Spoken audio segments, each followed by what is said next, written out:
할렐루야. 오늘 말씀의 제목은 별을 보는 믿음의 눈과 고백. 우리 믿음의 눈과 고백이 우리 삶 속에 있어야 된다. 오늘 말씀의 배경을 보면 어떻습니까? 오늘 말씀의 배경을 보면 이 동방에 있는 박사들이 이렇게 별을 관찰하다가 갑자기 큰 별이 갑자기 뜨게 됩니다. 이 큰 별이 눈에 딱 들어오게 됩니다. 그래서 이 동방에 있는 박사들이 그 별을 분명히 저 별은 왕이 될 그 별인데 저 별을 우리가 따라가서 그에게 경배하고 그에게 우리가 높여드리자 하고 이제 나서게 됩니다. 이럴 때에 이제 낙타를 타고 그 먼 거리를 이렇게 별을 따라서 별에 인도하는 대로 이렇게 박사들이 따라가게 됩니다. 그 따라가다 보니까 결국 이 아시아에 있는 그 동방에 있는 그 박사들이 그 별을 따라서 먼 길을 따라갔는데 몇 날 며칠을 갔겠죠. 그 몇 날 며칠 갔을 때에 이스라엘 땅 예루살렘에 이르게 됩니다. 그 예루살렘에 이르러서 그곳에 머물러 있으니까 이제 여기에서 왕이 태어나신 것이 아니냐라고 이제 말을 하게 됩니다. 근데 그 당시에 그 로마의 지배 아래 있었지만 그 예루살렘을 통치하고 있는 것은 헤롯 왕이 이렇게 통치를 하고 있었습니다. 그 헤롯 왕 때에 라고 1절에 말하고 있어요. 헤롯 왕 때에. 실질적으로 통치는 헤롯 왕이 하고 있었던 거죠. 그래서 그때에 이 예수님께서 유대 땅 베들레헴 이 말구유에 태어나게 됩니다. 이 베들레헴이라는 의미는 빵집이라는 뜻을 가지고 있으며 이렇게 뭔가 거기에 풍족함이 있는 것을 볼 수가 있죠. 근데 이 박사들이 왕이 태어나신 것이 아닙니까? 이곳에 우리는 그에게 경배하러 왔습니다. 라고 이제 고백을 합니다. 근데 헤롯이 깜짝 놀란 거예요. 아니 내가 왕인데 내 말고 또 누가 어떤 왕이 태어났느냐? 라고 이제 말하게 됩니다. 그래서 예루살렘이 헤롯 왕과 온 예루살렘이 이 소식을 듣고 이제 소동하게 막 난리가 난 거예요. 아니 또 내 말고 왕이 태어난단 말이야. 어디 또 쿠데타가 일어나는 거 아니야? 다른 왕이 또 일어서는 거 아니야? 하고 이제 난리가 난 거예요. 이 난리가 앞서고 났을 때에 왕이 모든 대제사장들과 성전에서 일하는 또 이 서기관들을 모아서 그 왕이 어디서 태어나느냐라고 어떻게 기록되어 있느냐라고 물게 된 거예요. 그래서 그들은 이제 이사야 선지자에 기록된 것을 이제 그들은 말하게 됩니다. 6절에 보면 또 유대 땅 베들레헴아 너는 유대 고을 중에 가장 작지 아니하도다. 내게서 한 다스린 자가 나와서 내 백성 이스라엘의 목자가 되리라 라고 이렇게 됩니다. 다스리는 자가 나오고 또 이스라엘의 이 목자가 나오게 될 것이다 라고 말하게 됩니다. 헤롯은 이 얘기를 가만히 듣다가 그 동방에서 온 박사들에게 별을 나타난 때를 자세히 묻게 되었어요. 그 별이 언제 나타났어요? 그 별이 또 어떻게 이렇게 진행되어 왔어요? 라고 묻게 됩니다. 이렇게 자세히 묻는 것은 헤롯이 어떤 의도일까요? 그 별이 새로운 그 왕을 없애기 위해서 이렇게 자세히 묻게 됩니다. 그래서 그들을 그 별을 다시 한 번 더 따라가 보십시오 라고 얘기했을 때에 이 박사들은 그 별이 인도하는 대로 이 베들레헴으로 이제 인도함을 받게 됩니다. 그들은 이 믿음의 눈이 있었고 또 그들의 믿음의 고백이 삶 가운데 있는 이 박사들이었어요. 그래서 그 별을 딱 바라보면서 이제 가는 거예요. 오늘 말씀에서 우리는 많이도 말고 우리가 두 가지 사실을 우리가 알고 우리 믿음의 눈에 이 성도의 삶은 믿음의 또 고백의 이 성도의 삶은 무엇이 있을까? 우리는 두 가지를 한번 살펴보고 말씀을 맺도록 하겠습니다. 첫 번째로 이 믿음의 성도는 믿음의 눈이 있어야 된다는 거예요. 2절에 보면 그들은 그 벼를 보고 그에게 경배하러 왔다. 우리는 벌써 마음에 그를 높여들기 위해서, 그를 섬기기 위해서 우리는 경배하러 왔다라고 말하고 있습니다. 그리고 9절에 보면 어떻게 해요? 박사들이 왕의 말을 듣고 그 별이 인도하여 가다가 아기에 있는 곳에 머물러 서 있다라고 해요.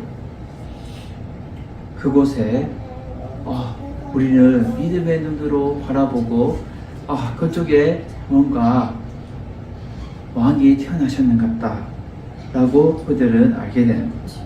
10절에 보면 그들이 그 별을 보고, 아니 아기 예수님이 태어나셨는데 그들은 그 별을 보고 매우 크게 기뻐하더라 라고 10절에 말하고 있습니다. 이 별은 예수 그리스도를 말하는 거예요. 예수 그리스도가 이 땅에 태어나심을 통하여 그들은 메시아가 태어나셨는가 보다. 그들은 반기게 되었고 매우 크게 기뻐하고 기뻐했다라는 거예요. 우리가 밤하늘에 많은 별들이 가운데 그 별을 본 사람들도 많이 있겠지만 이 동방의 박사들도 그 많은 별들을 봤지만 그 예수님 별을 보고 나서, 예수님을 만나고 나서 그들은 오직 먼저 만난 분은 이 동방의 박사들 뿐이었다라는 거예요. 이 말은 구원은 제한적이며 하나님의 계시로 보여주는 그 은혜 또한 이 허락한 사람만 볼 수 있다라는 거예요. 이 영안을 열어달라 우리가 항상 기도하잖아요. 영안을 연 사람은 하나님을 볼 수 있고 하나님을 만날 수 있고 하나님을 경험할 수 있어요. 그래서 성령의 은혜로 말미암아 우리가 영안이 열리고 하나님을 바라보면서 살아갈 수 있는 그 믿음의 눈이 우리 가운데 있어야 된다. 그래서 구원은 우리에게서 난 것이 아니요 하나님의 무조건적인 이 구원의 선물이기 때문에 우리는 이 믿음의 눈을 우리는 성도들은 가지고 살아가야 된다는 거예요. 그럴 때에 우리는 그리스도인을 볼 수 있는 사람이 될 수 있다는 거예요.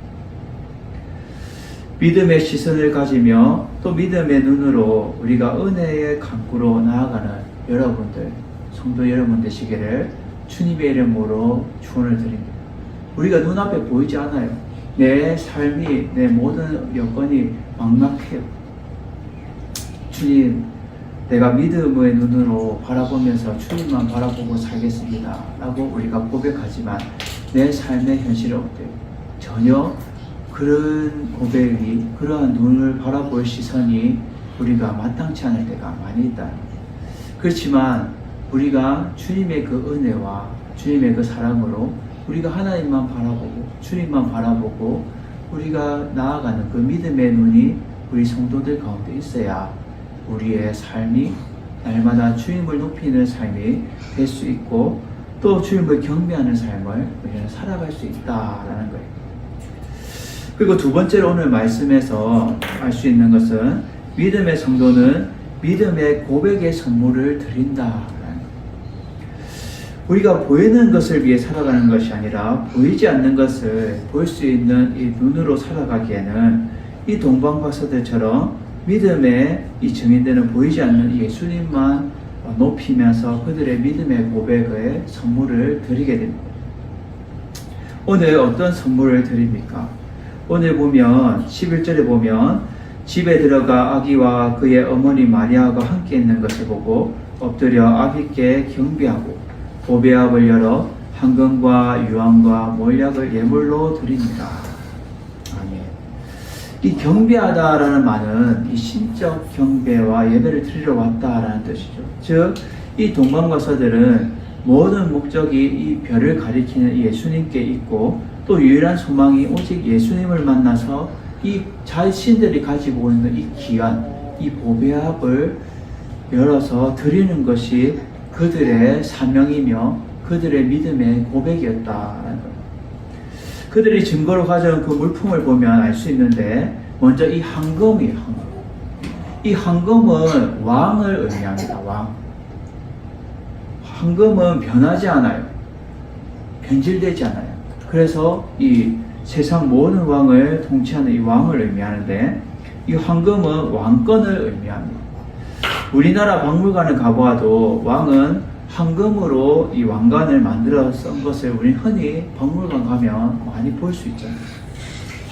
그리고 황금색 띠를 띠고 또 황금 그릇을 사용하고 모든 것들이 황금으로 이 왕은 황금을 사용했습니다. 우리나라도 마찬가지지만 동방에 있는 모든 왕들도 마찬가지였다는 거예요. 그래서 동방 박사 중에 한 명이 이 아기 예수님께 황금을 선물로 드린 것은 예수님은 우리의 왕이라고 하는 이 믿음의 고백이 담겨 있다는 거예요. 뭐라고요? 예수님은 우리의 왕이십니다 라는 믿음의 고백이 이 의미 속에 들어있다는 거예요. 당시에 이 중동에는 이런 말이 있었다고 전해주고 있어요. 황금을 가지지 않고는 왕을 만날 생각을 하지 말아라. 네? 뭐라고요?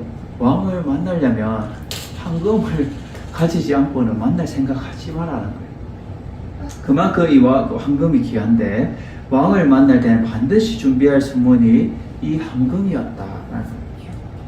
이들은 아기 예수님께 황금을 바친 것은 예수님은 왕이라는, 우리의 왕이십니다라는 이 믿음의 고백이 영적인 의미가 담겨 있다라는 거예요. 두 번째로 이 선물 중에 보면 유황이 있어요. 유황. 이 유황은 의미하는 것은 제사장을 의미하고 있습니다. 이 유황은 향기를 발하는 일종의 향수예요. 이 유황이라는 말만 들어도 향기가 나게 되는데, 냄새가 나는 이 마구간에 태어난 이 예수님이 그곳에 나셨기 때문에 그들은 향수를 가지고 와서 유황을 선물한 것이 아닙니다. 동방 박사들은 별을 따라오긴 했지만 이 마구간에 예수님이 태어나신 것조차도 그들은 몰랐던 거예요. 전혀 모르고 왔던 거예요. 유황은 가정에서 온 가정을 향기롭게 하는데 그 당시에 사용하였고, 또 성전에서 제사 드릴 때에 절대적으로 필요했던 것이 이 유황이었습니다. 그 제사 중에, 제사장들이 제사 중에 가장 많은 제사가 이 소제입니다. 이 소제는 다른 제사를 드리고 하나님이 그 제사를 받으셨음을 드리시는 일종의 감사 제사였기 때문에 모든 제사 후에 거의 소제가 드려졌던 거죠. 그런데 그 소제 드릴 때 반드시 필요한 것이 뭐라고요? 이 유황이었다. 레위기 2장 1절에서 2절을 제가 봉독해 드리겠습니다. 누구든지 소제의 예물을 여호와께 드리려거든 고운 가루로 예물을 삼아 그 위에 기름을 붓고 또 그 위에 유황을 놓아 아론의 자손 제사장들에게로 가져올 것이요, 제사장은 그 고운 기름 가루 한 줌과 그 모든 유황을 취하여 기념물로 단위에 불사를 지니 이는 화제라. 여호와께서 향기로운 냄새니라. 아멘. 레위기에 그 레위 제사장들이 이 유황을 많이 썼다는 것을 지금 말하고 있습니다. 제사 드릴 때도 하나님께 향기로운 예물로 드렸다라는. 출애굽기 30장 34절 36절에 제가 읽어드리겠습니다. 여호와께서 모세에게 이르시되 너는 소압 향과 나감 향과 훈자 향의 향품을 취하고 그 향품을 유황에게 썩되 각기 동일한 중수로 하고 그것으로 향을 만들되 향 만드는 법대로 만들고 그것을 소금을 쳐서 성결하게 하고 그 향을 얼마를 꼽아 찍어 내가 너와 만날 회막 안 증거 궤 앞에 두라. 이 향은 너에게 지극히 거룩하니라. 아멘. 이 구약의 모세에 있을 때도 이 유황을 통해서 그 회막, 성막 안에 하나님 앞에 향기로운 예물로 올려드렸다. 이 거룩한 삶을 살았다라는 거예요. 이 아기 예수님께 이 유황을 선물한 것은 예수님, 요셉과 마리아 예수님을 기르시는데 이 기르는 방에 이 향기가 안 나서 되겠습니까? 하고 그 말구유의 향기를 진동해라 라는 그런 바램으로 선물을 한 것이 아니에요. 이 속에 들어있는 영적 의미는 예수님은 우리의 제사장입니다 라는 의미를 가지고 있습니다. 예수님은 누구라고요? 우리의 제사장입니다. 예배의 모든 집례를 하는 것이 이 제사장입니다. 그래서 예수님이 우리의 제사장입니다 라는 이 의미로 하나님을 향해서 길을 여신 분이 결국 이 예수님이에요. 뭐라고요? 하늘의 길을 여신. 예수님이 돌아가실 때 하나님이 계신 이 성막의 지성소가 어떻게 해요? 예수님이 돌아가실 때 지성소가 둘로 갈라지게 됩니다. 마태복음 27장 50절에서 51절 제가 봉독해 드리겠습니다. 예수께서 다시 크게 소리 지르시고 영원히 떠나시다. 이에 성소 휘장이 위로부터 아래까지 찢어져 둘로 되고 땅이 진동하고 바위가 터지고. 우리의 제사장이신 예수님이 돌아가실 때 어떻게 해요? 성막이 둘로 쪼개졌어요. 예수님은 우리의 제사장이다. 히브리서 10장 19절에서 20절에 보면 이렇게 말씀하고 있어요. 그러므로 형제들아 우리가 예수의 피를 힘입어 성소에 들어갈 담력을 얻었나니 그 길은 우리를 위하여 휘장 가운데 열어놓으신 새롭고 산 길이요 휘장은 곧 저의 육체니라. 휘장은 누구의 육체라고요? 예수님이라 라고 말하고 있어요. 예수님의 육체니라 라고 말씀하고 있어요. 결국 이 동방의 박사들이 이 그냥 예물을 가져온 것이 아니에요. 그 예물에는 의미가 있다는 거예요. 이 유황을 선물한 것은 예수님은 우리의 제사장입니다 라는 이 믿음의 고백이 그들이 믿음의 고백으로 선물을 드렸다는 거예요. 진실로 예수님은 우리의 제사장이시다. 지금도 여전히 우리의 대제사장이시다. 마지막 이 몰약은 뭐예요? 몰약이 의미하는 것은 메시아다. 메시아. 그 당시에 이 메시아를 많이 사먹었었죠. 이 몰약은 시스터스라는 하는 나무에서 나오는 진입니다. 아주 값진 이 기름인데 이스라엘 사람들은 제사장과 왕과 선지자들에게 이 몰약을 머리에 기름을 부었어요. 그래서 이렇게 내가 성부와 성자와 성령 이름으로 하면서 이렇게 우리가 물로 우리는 세례를 주지만 이 당시에 이스라엘 사람들은 제사장과 또 왕과 선지자들을 세울 때에 머리에 뭘 했다고요? 몰약을 그들에게 기름을 부었다는 거예요. 그때 그 붓는 기름을 간유라고 하는데 이 간유를 만들 때 이 몰약을 같이 썼다는 거예요. 출애굽기 30장 20절에서 29절에 이렇게 말씀하고 있습니다. 제가 봉독합니다.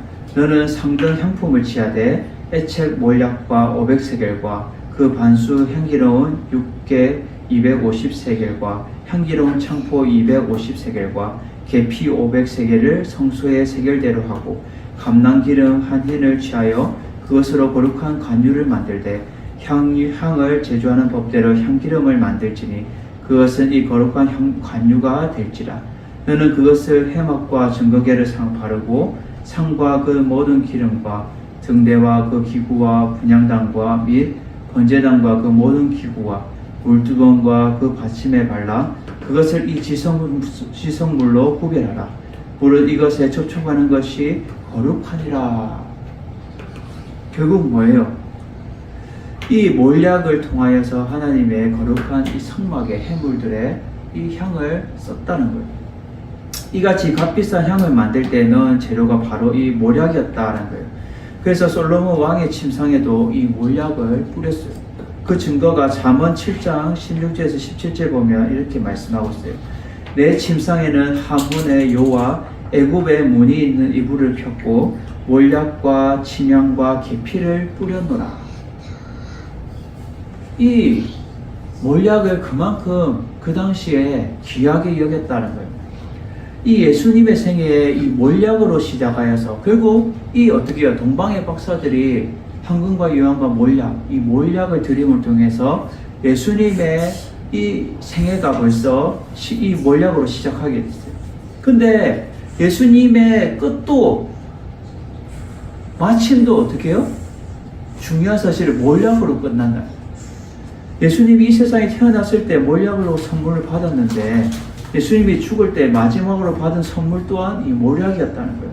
그 증거가 예수님이 세상을 떠나자 니고데모가 이 몰약과 침향 100근을 가지고 와서 예수님의 시체에 바르게 돼요. 그 증거가 요한복음 19장 39절에 이렇게 말씀하고 있습니다.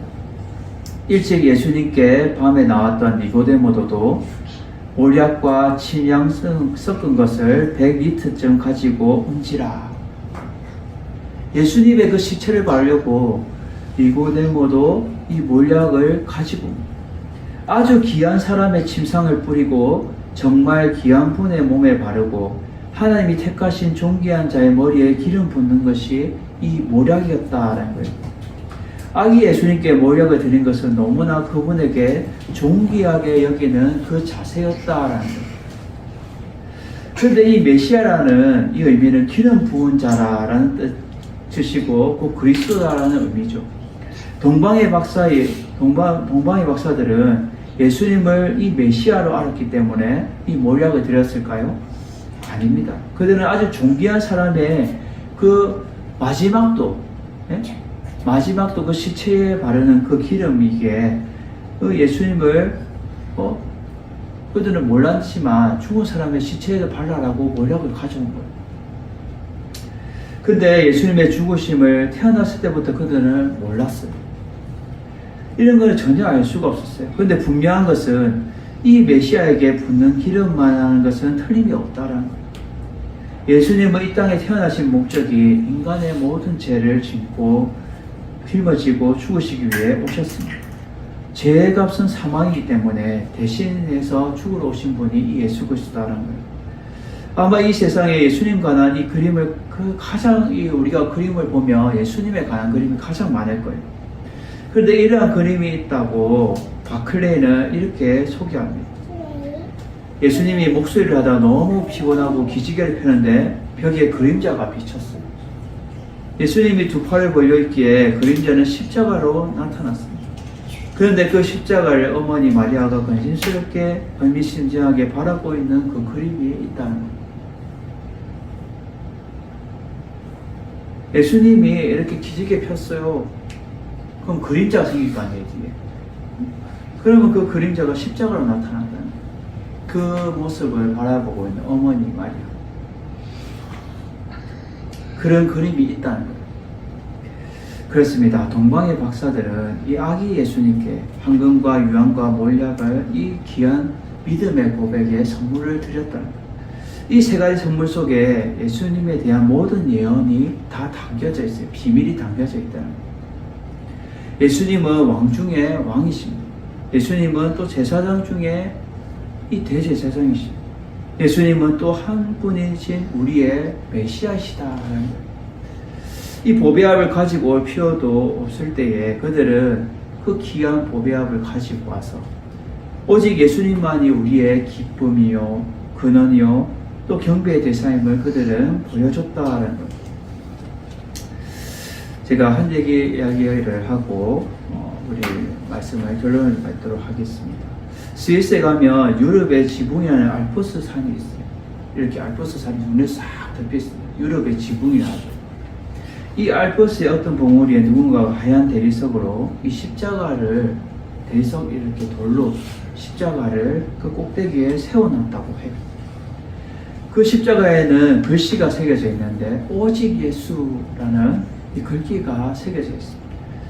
이 글귀의 의미는 어떤 사람이 자기 사랑하는 가족과 함께 여름철 휴가를 맞아서 이 스위스를 방문하게 되었고 그 알프스 산을 올라가게 됩니다.